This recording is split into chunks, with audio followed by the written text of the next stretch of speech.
Today I am going to discuss about the chapter On Earth as in Heavens by Neil deGrasse Tyson. So this is a part of second semester AEC science students. So about Neil deGrasse Tyson. Neil deGrasse Tyson ഒരു ആസ്ട്രോഫിസിസിസ്റ്റ് ആണ്. Astrophysicist എന്ന് പറഞ്ഞു കഴിഞ്ഞാൽ scientist ആവാം, അതായത് structure of stars, planets അതിനെ പറ്റിയിട്ടൊക്കെ പഠിക്കുന്ന, അതിനെ പറ്റിയിട്ടൊക്കെ റിസർച്ച് നടത്തുന്ന ഒരു ആൾ എന്ന് വേണമെങ്കിൽ ചുരുക്കത്തിൽ പറയാം. അതേപോലെ related two science communicator, written about science, astrophysics and critical thinking.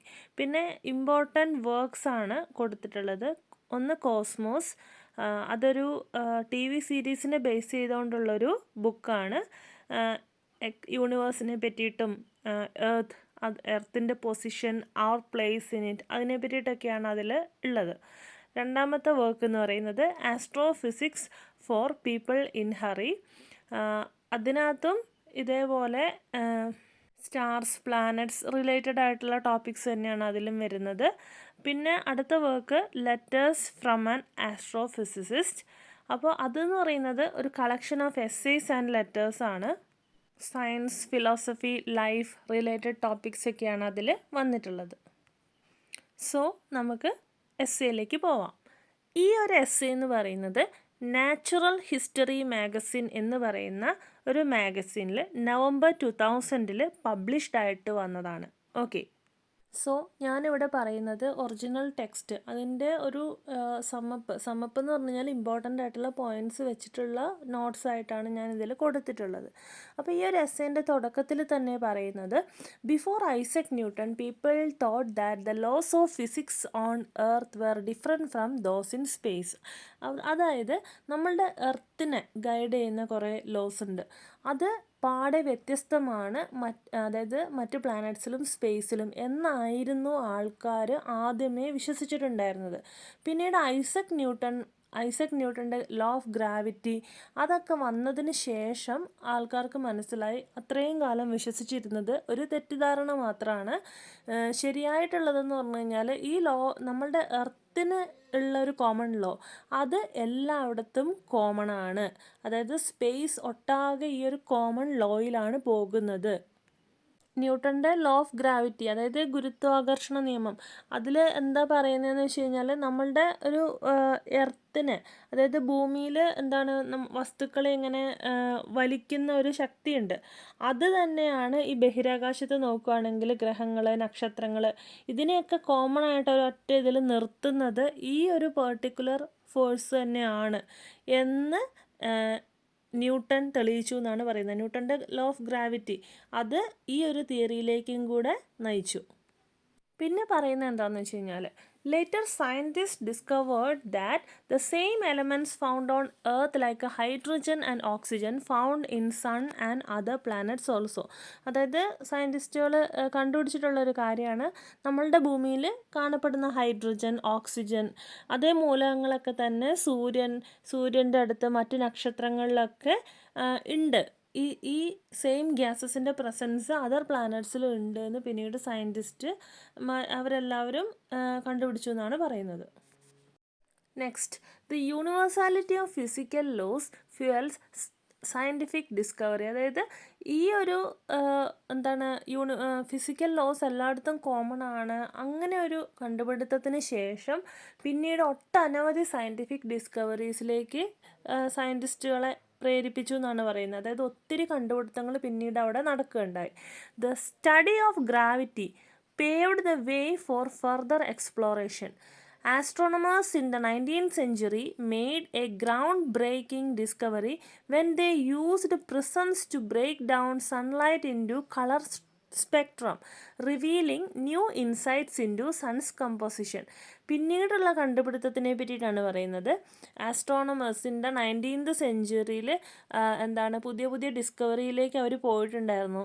അതിലൊന്നാണ് പ്രിസം യൂസ് ചെയ്ത് സൺലൈറ്റിൽ അടങ്ങിയിരിക്കുന്ന ഡിഫറെൻറ്റ് കളേഴ്സിന് റിവീൽ ചെയ്യുന്ന രീതിയിൽ അത് സൺലൈറ്റിൻ്റെ ഒരു ഘടനയെ പറ്റിയിട്ട് മനസ്സിലാക്കുന്നതിന് വളരെ പ്രധാനമായിട്ടുള്ളതാണ്. നമ്മൾ ഒരു പ്രിസം വെച്ചിങ്ങനെ നോക്കുമ്പോൾ സൺലൈറ്റിൽ തന്നെ പല പല വർണ്ണങ്ങൾ നമുക്ക് കാണാനായിട്ട് കഴിയും. വിബ്ജിയോർ എന്നൊക്കെ പറയും. Violet, IndiGo, blue, green, yellow, orange, red. Okay, Isaac Newton തന്നെയാണ് പ്രിസം യൂസ് ചെയ്ത് സൺലൈറ്റിൻ്റെ ഡിഫറെൻറ്റ് കളേഴ്സിനെ പറ്റിയിട്ടൊക്കെ ആദ്യമേ ഒരു സ്റ്റഡി നടത്തിയത്. അടുത്തായിട്ട് പറയുന്നത് സ്പെക്ട്ര അനാലിസിസിനെ പറ്റിയിട്ടാണ്. സ്പെക്ട്ര അനാലിസിസ് എന്ന് പറഞ്ഞു കഴിഞ്ഞാൽ മെയിനായിട്ടും ഈ സണ്ണിൽ നിന്നും എമിറ്റ് ചെയ്യുന്ന ഇലക്ട്രോ മാഗ്നറ്റിക് റേഡിയേഷൻ ഉണ്ട്. അപ്പോൾ അതിനെ പറ്റിയിട്ടുള്ള ഒരു സ്റ്റഡിയാണത്. റേഡിയേഷനെ പറ്റി മാത്രമല്ല, കോമൺ ആയിട്ട് സണ്ണിൽ നിന്നും വരുന്ന എനർജി, അതിൻ്റെ റേഞ്ച്, അതായത് സ്പെക്ട്രം എന്ന് പറഞ്ഞാൽ മെയിനായിട്ടും ഒരു ചാർട്ടാണ്. അപ്പോൾ ആ ഒരു ചാർട്ടിൽ സ്പെസിഫിക് ആയിട്ട് സണ്ണിൽ നിന്നും പുറപ്പെടുവിക്കുന്ന എല്ലാ രീതിയിലുള്ള എനർജി, റേസ്, റേഡിയേഷൻ അതിനെ പറ്റിയിട്ടൊക്കെ ഇൻ ഡീറ്റെയിൽഡ് ആയിട്ട് നമുക്ക് അറിയാൻ കഴിയും. അപ്പോൾ അതിൽ നിന്ന് മനസ്സിലാക്കിയത് എന്താണെന്ന് വെച്ച് കഴിഞ്ഞാൽ സണ്ണും എർത്തും കോമൺ ആയിട്ട് സെയിം കെമിക്കൽ എലമെൻറ്റ്സ്, അതേതാണെന്ന് വെച്ച് കഴിഞ്ഞാൽ സെയിം കെമിക്കൽ എലമെൻറ്റ്സ് ആണ് സണ്ണും എർത്തും ഷെയർ ചെയ്യുന്നതെന്ന് ഇതിൽ നിന്നും മനസ്സിലാക്കി. അതായത് hydrogen, carbon, oxygen, nitrogen, calcium, iron, ഇതൊക്കെ തന്നെ സണ്ണിലും എർത്തിലും ഒക്കെ കോമൺ ആണ് എന്ന് മനസ്സിലാക്കി.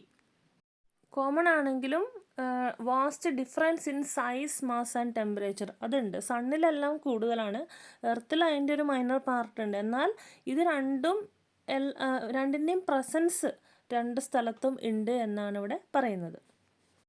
The discovery of shared spectral signatures between the Sun and Earth led to the profound realization. The same laws of physics governing the universe apply everywhere regardless of location. അടുത്തതായിട്ട് പറയുന്നത് നേരത്തെ കണ്ടുപിടിച്ചിട്ടുണ്ടായിരുന്ന ഈ സൂര്യനിലാണെങ്കിലും ഭൂമിയിലൊക്കെ ആണെങ്കിലും കോമൺ ആയിട്ട് കുറേ കാര്യങ്ങളുണ്ട്.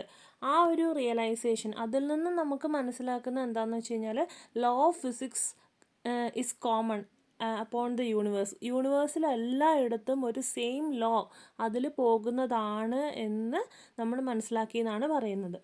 Next, the concept of universality enabled the scientist to identify new element, that is helium.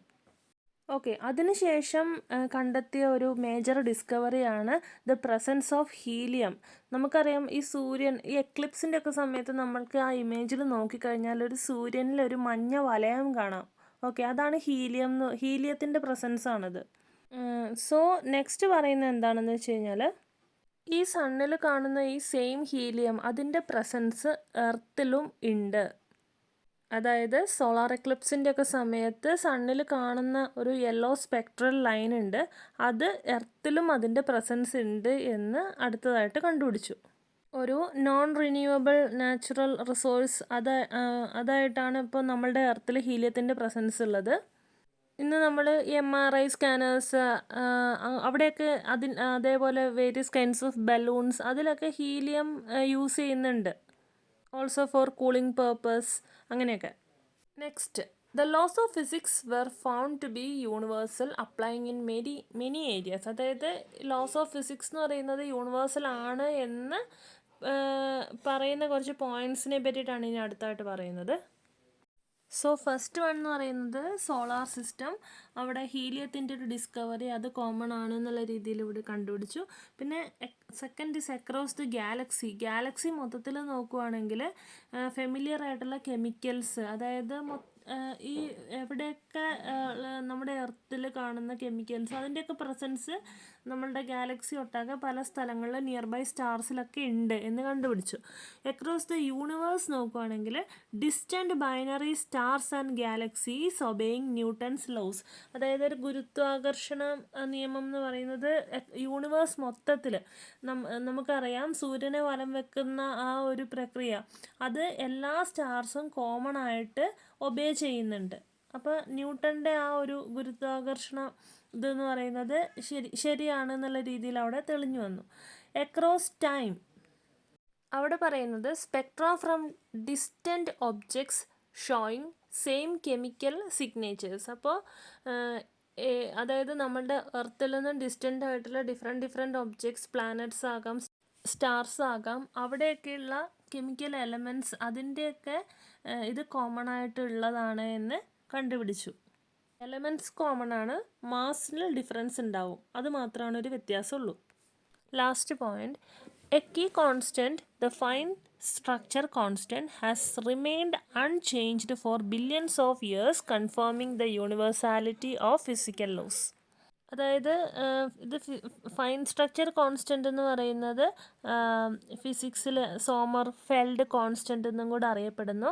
അത് represent ചെയ്യുന്നത് ഗ്രീക്ക് ലെറ്റർ ആൽഫയിലാണ്. സോ അത് ഇലക്ട്രോമാഗ്നറ്റിക് ഇൻട്രാക്ഷൻ അതിൻ്റെ സ്ട്രെങ്തിനെ ക്വാണ്ടിഫൈ ചെയ്യുന്ന ഒരു ഇതാണ്. ഓക്കെ, അപ്പോൾ അത് എന്നും അൺചേഞ്ച്ഡ് ആയിട്ട് നിലനിൽക്കും എന്നുള്ള രീതിയിലാണ് പറയുന്നത്. Unchanged for billions of years.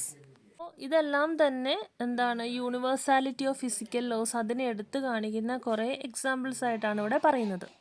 So will continue in next part.